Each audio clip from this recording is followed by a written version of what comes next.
Welcome students. आज हम करेंगे ग्रुप थ्योरी का सेकंड लेक्चर, जिसमें हम करेंगे finite and infinite groups. Group क्या होता है ये आपने फर्स्ट लेक्चर में पढ़ा है, जिसमें हमारे पास 4 प्रॉपर्टीज होती हैं। प्रॉपर्टीज में रिवाइज करवा देती हूँ। Closure property, associative property, existence of identity and existence of inverse. ये 4 प्रॉपर्टीज जिस सेट में सेटिस्फाई हो रही हैं वो सेट ग्रुप हो जाएगा with respect to binary operation star. Star क्या हो सकता है? स्टार में भी प्लस, मल्टीप्लाई और एनी अदर ऑपरेशन। ये हमने ग्रुप पढ़ा था। अच्छा, इसमें एक चीज रह गई थी, अबेलियन ग्रुप और कॉम्यूटेटिव ग्रुप। ये शायद उसमें नहीं हो पाया था फर्स्ट लेक्चर में। अबेलियन ग्रुप क्या होता है कि जिस ग्रुप में लेट जी स्टार, पहले जब भी आप ग्रुप लोगे जी के साथ उसका ऑपरेशन लिखोगे कि स्टार ऑपरेशन है, जी बी अ ग्रुप, मतलब ये चारों ग्रुप की कंडीशंस को सेटिस्फाई कर रहा है with respect to this binary operation. ये एक ग्रुप है। If it satisfy commutative property. Commutative property क्या होता है?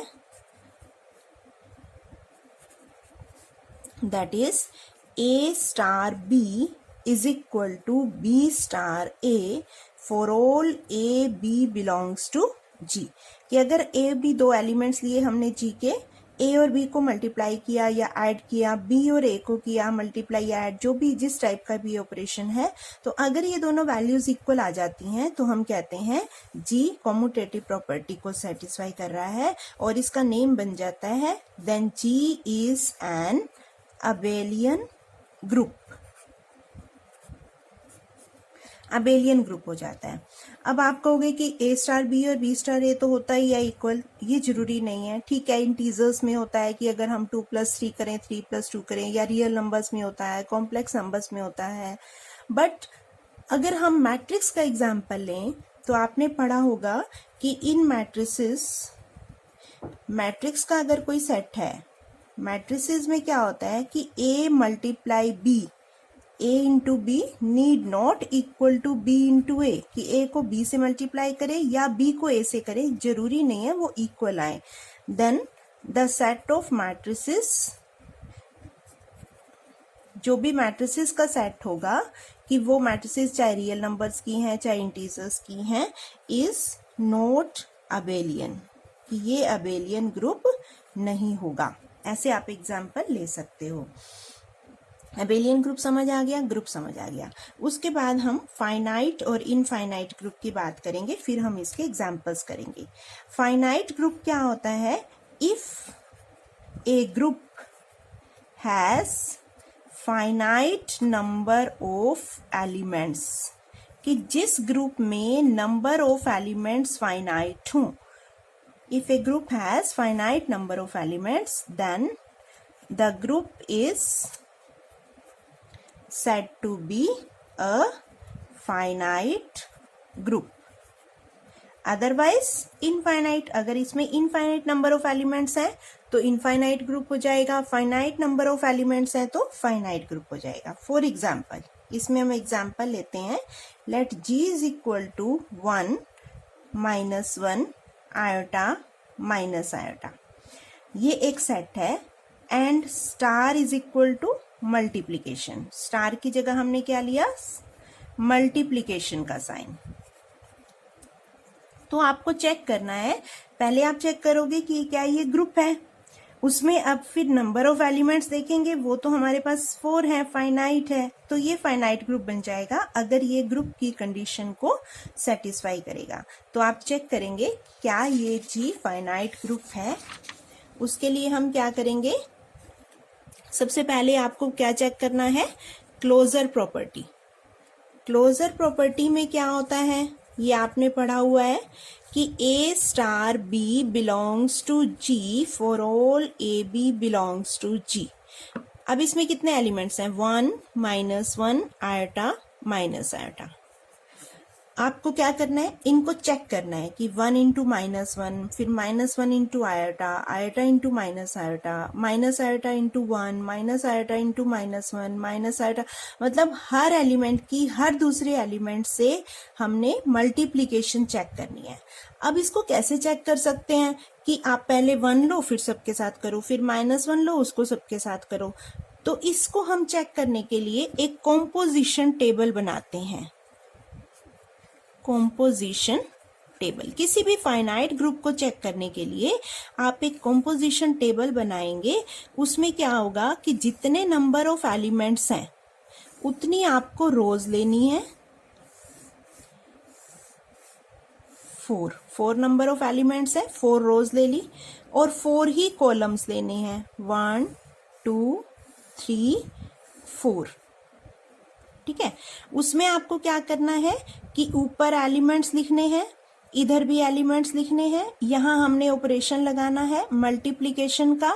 इधर हम लिखेंगे 1 -1 आयोटा माइनस आयोटा, इधर भी लिखेंगे 1 -1 आयोटा माइनस आयोटा। 4 एलिमेंट्स हमने चारों इधर लिख दिए, चारों इधर लिख दिए। अब इनकी आपस में मल्टीप्लाई करके ये सारा टेबल कंप्लीट कर लेंगे। जैसे 1 into 1 1, 1 into -1 iota minus iota, फिर -1 को करेंगे -1 1 माइनस आयोटा आयोटा, फिर आयोटा से करेंगे iota minus iota 1 -1 1, minus iota को करेंगे माइनस आयोटा आयोटा 1 -1। इनकी मल्टीप्लिकेशन, बिकॉज आयोटा स्केयर क्या होता है -1, इसको यूज कर सकते हैं हम। तो अब आपको इस टेबल में चेक करना है क्या इस टेबल में सारे एलिमेंट्स जो हैं वो इस सेट के अंदर आ रहे हैं। 1 -1 iota minus iota, -1 1 minus iota iota. इनके अलावा कोई ऐसा एलिमेंट नहीं होना चाहिए जो इस सेट में ना हो और इस टेबल में हो। अगर ऐसा है तो हम कहते हैं क्लोजर नहीं है। बट अगर सारे एलिमेंट्स इस सेट के अंदर आ रहे हैं तो हम ये कह देते हैं कि G is closed with respect to star, यानी कि मल्टीप्लीकेशन। फर्स्ट प्रॉपर्टी हमारी सेटिस्फाई हो गई, क्लोजर प्रॉपर्टी। फिर हम सेकंड प्रॉपर्टी चेक करेंगे, एसोसिएटिव। एसोसिएटिव प्रॉपर्टी आप इसमें सिंपल सेटिस्फाई कर सकते हो कि A star B star C must be equal to A star B multi star C for all A B C belongs to G। इसमें आप ये कह सकते हो कि मल्टीप्लिकेशन में एसोसिएटिव सेटिस्फाई होती है।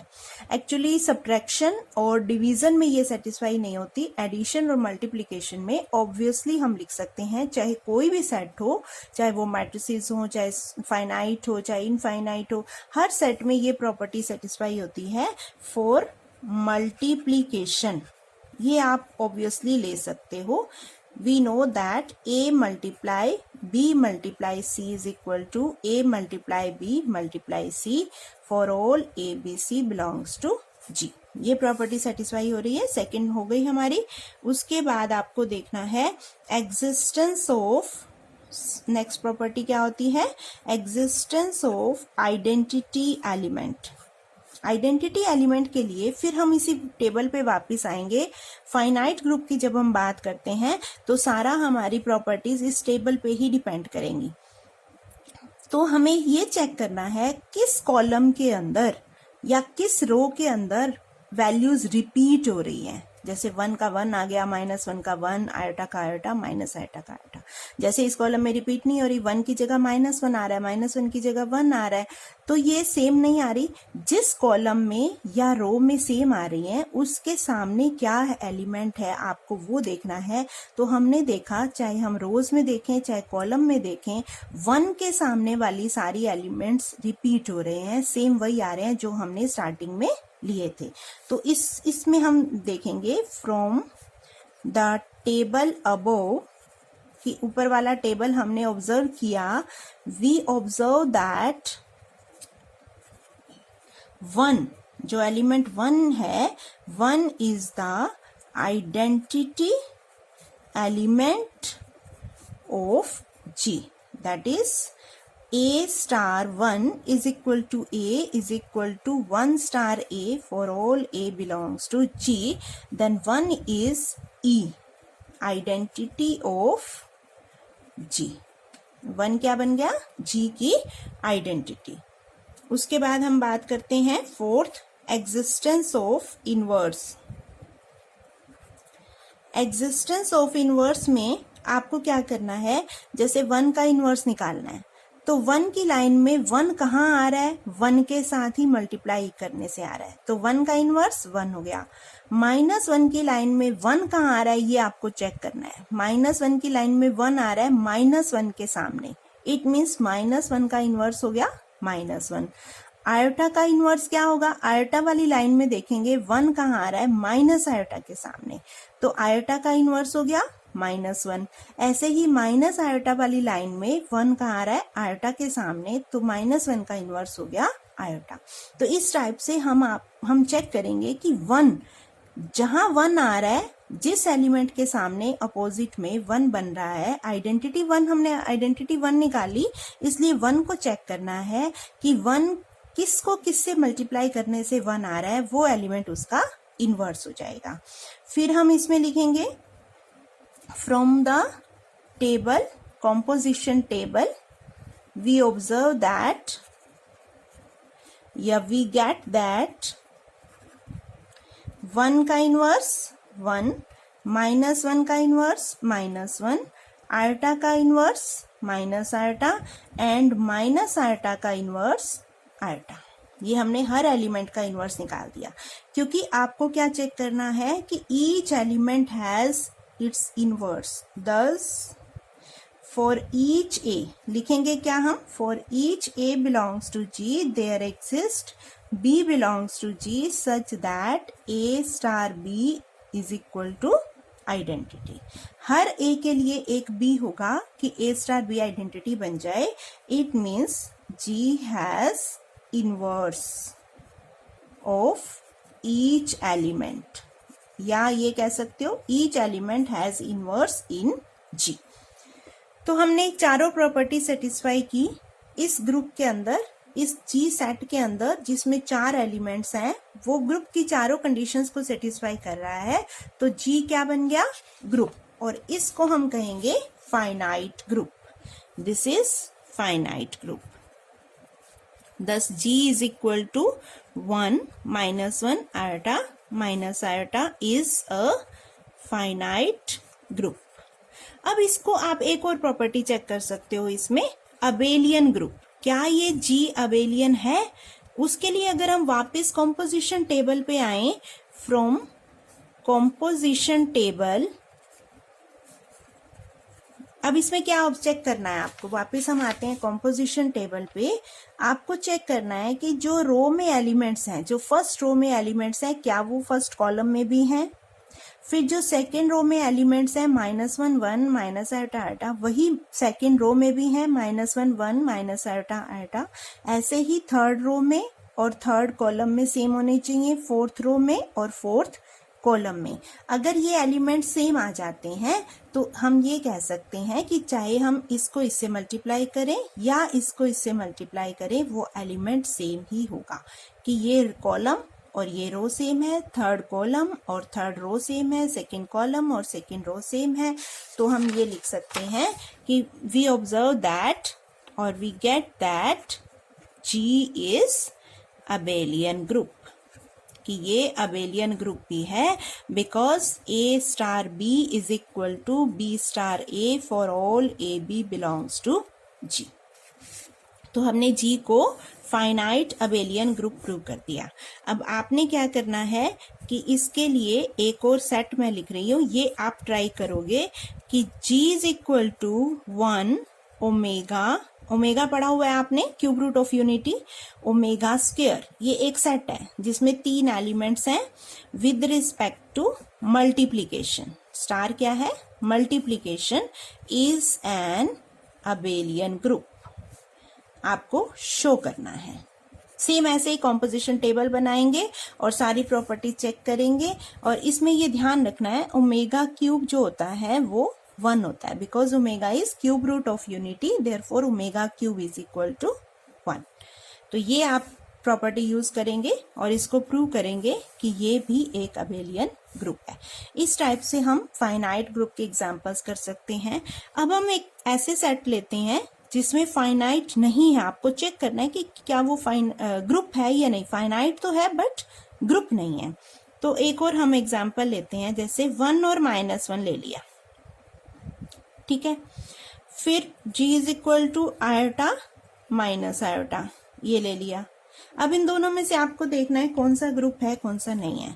तो जब हम इसमें मल्टीप्लिकेशन का लेते हैं हम ऑपरेशन, तो इन दोनों को मल्टीप्लाई किया, वापिस ये -1 ही आएगा, आइडेंटिटी हो गया, इसका इन्वर्स यही हो गया, इसका इन्वर्स यही हो गया, तो ये तो बन जाएगा ग्रुप।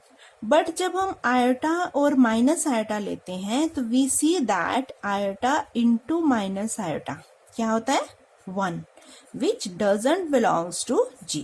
इन दोनों की मल्टीप्लीकेशन ही इसमें नहीं है, यानी कि G is not closed, कि ये वाला G क्या होगा, not closed with respect to multiplication, therefore G is not a group। बाकी प्रॉपर्टीज आपको सेटिस्फाई करने की जरूरत ही नहीं है, आपने सिर्फ ये देखा कि एक प्रॉपर्टी पे ही अटक गया कि एक फर्स्ट वाली प्रॉपर्टी ही हमारी सेटिस्फाई नहीं हो रही, तो इट मीन्स जी जो है वो ग्रुप नहीं है।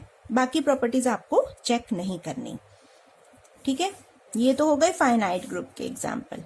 उसके बाद हम इनफाइनाइट ग्रुप की बात करते हैं कि इनफाइनाइट ग्रुप क्या होगा। इनफाइनाइट ग्रुप में नंबर ऑफ एलिमेंट्स इनफाइनाइट होते हैं। If a group has infinite number of elements, then that is called an infinite group। उसको हम करेंगे इनफाइनाइट ग्रुप। इसका एग्जाम्पल लेंगे, late z set of integers, set of integers, let z be the set of integers, then अब आप check करोगे क्या ये z with respect to plus addition abelian group है, एंड क्या ये set with respect to multiplication भी abelian group है या नहीं। चेक करना है आपको whether it is abelian group और ग्रुप है या नहीं, फिर उसके बाद अबेलियन ग्रुप है या नहीं, ठीक है। तो हम ये देखेंगे कि ये तो ग्रुप बन जाएगा बट ये ग्रुप नहीं होगा। उसके लिए हमें कैसे चेक करना है कि इसका हम प्रूफ कैसे करेंगे। फिर वही सारी प्रॉपर्टीज, फर्स्ट क्लोजर प्रॉपर्टी,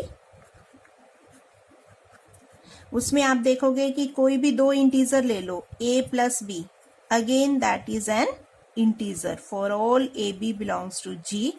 जी और z कुछ भी लिख सकते हो आप, g की जगह z आ गया, तो कोई भी दो इंटीजर लो, उनका सम वापस इंटीजर होगा, इट मीन्स क्लोजर सेटिस्फाई है।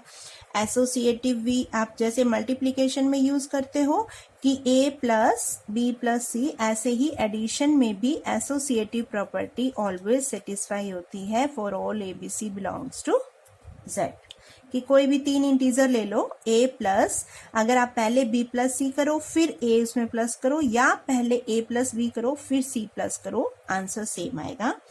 Third, existence of identity. Existence of identity में आप क्या लिखोगे कि कौन सा ऐसा एलिमेंट है जिसको किसी भी एलिमेंट में ऐड करें और वही आ जाए। तो आपको पता है 0 इज एडिटिव आइडेंटिटी, इसको हम क्या कहते हैं, additive identity of z, that is a plus 0 equal to a equal to 0 plus a for all a belongs to z। तो हम क्या लिखेंगे, 0 is identity element of z। ये हो गया। उसके बाद हम बात करते हैं एग्जिस्टेंस ऑफ इनवर्स। नेक्स्ट है एग्जिस्टेंस ऑफ इनवर्स। अब इनवर्स के लिए क्या करना है, आइडेंटिटी आप निकाल चुके हैं, तो एक साइड आपको आइडेंटिटी रखनी है, एक साइड हम दो एलिमेंट्स लेंगे। सबसे पहले आप लोगे let A belongs to Z, ठीक है, ले लिया। तो ए में हम क्या एलिमेंट ऐड करें कि 0 आ जाए, तो हमें वो एलिमेंट निकालना है कि बी हम क्या लें कि ए में ऐड करें तो 0 आ जाए। तो हम इसको अगर सॉल्व करते हैं, ये एक इक्वेशन बन गई है एक टाइप की, तो बी की वैल्यू आ जाती है -a। B is equal to a को उधर शिफ्ट किया -a, यानी कि ए जेड में है तो -a भी जेड में है। -a एक ऐसा एलिमेंट है such that a plus -a is equal to 0। जब हमने b ऐसा निकाल लिया कि a में ऐड करने से 0 बन गया, तो इस b को हम क्या कहेंगे, इनवर्स ऑफ a। ये ध्यान रखना, एडिशन में हम प्लस लगा रहे हैं, मल्टीप्लिकेशन में यहाँ मल्टीप्लाई आ जाएगा। तो अभी हम सिर्फ एडिशन की बात कर रहे हैं। तो -a इनवर्स ऑफ a आ गया, where a is any element of z। It means हम ये लिख सकते हैं z has inverse of each element. एक का निकाल लिया तो बाकी सब का भी एग्जिस्ट करेगा। It means z is a group with respect to, operation क्या लिया था हमने, addition, that is z is an additive group. इसको हम ऐसे भी लिख सकते हैं, एडिटिव ग्रुप। फिर हम इसमें अबेलियन चेक करते हैं कि क्या ये अबेलियन ग्रुप भी है। अबेलियन के लिए कॉम्यूटेटिव प्रॉपर्टी चेक करेंगे, तो हम ये देखेंगे a plus B is equal to b plus a for all a b belongs to z, कि कॉम्यूटेटिव प्रॉपर्टी एडिशन में सेटिस्फाई हो रही है। It means z is an abelian group. This is abelian group with respect to addition. अब इसी set को हम with respect to multiplication भी चेक कर सकते हैं। मल्टीप्लीकेशन में आपको क्या करना है, now we check whether z with respect to multiplication is a group or not। ठीक है, फिर हमने क्या किया, फर्स्ट प्रॉपर्टी चेक की कि a b दो एलिमेंट्स लिए z के, कोई भी दो elements, then a multiply b also belongs to z।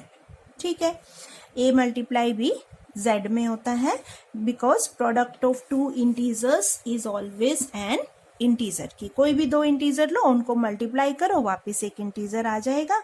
तो हम ये लिख सकते हैं z is closed with respect to multiplication. First property satisfy हो गई।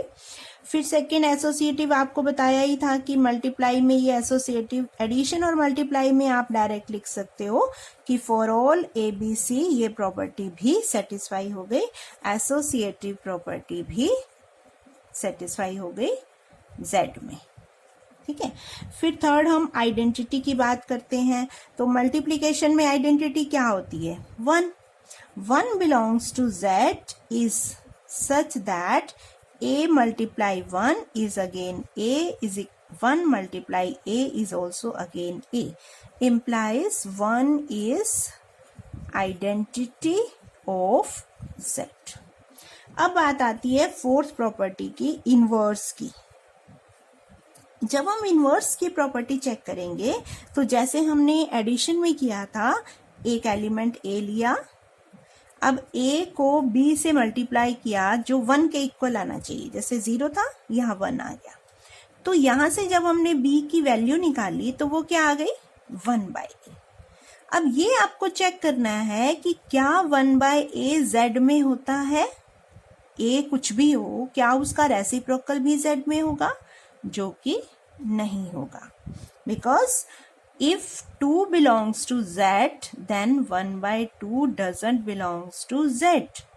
1/2 तो इंटीजर नहीं है, 1/2 z में नहीं है, और 1/2 इनवर्स होगा 2 का। तो हम ये कह सकते हैं कि इनवर्स ऑफ सिर्फ 1 का इनवर्स एग्जिस्ट कर सकता है, 1 इंटू 1 1 होता है, और बाकी किसी एलिमेंट का इनवर्स एग्जिस्ट नहीं करता।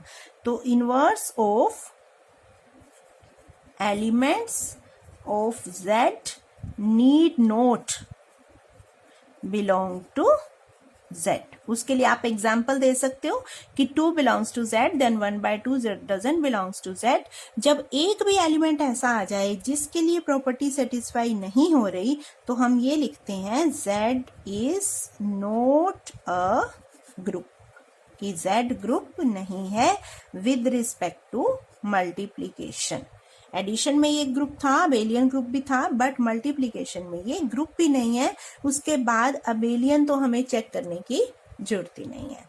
तो ये हमने कुछ फाइनाइट और इनफाइनाइट ग्रुप्स के एग्जांपल्स किए, और भी बहुत से एग्जांपल्स हैं ग्रुप्स के जो कि हम आगे आने वाले लेक्चर्स में करेंगे। इनफाइनाइट ग्रुप्स के मोस्टली एग्जांपल्स करेंगे, जैसे मैट्रिसेस का है, फंक्शंस का है, और भी बहुत से एग्जांपल्स है। हाँ, जरूरी नहीं है ऑपरेशन हमारा एडिशन या मल्टीप्लिकेशन भी हो, और भी ऑपरेशंस हो सकते हैं, और भी तरह के ऑपरेशंस हो सकते हैं, किसी और तरह डिफाइन हो सकते हैं। तो ये सब हम आगे आने वाले लेक्चर्स में करेंगे। अभी आप इतना पढ़ लें। Thank you.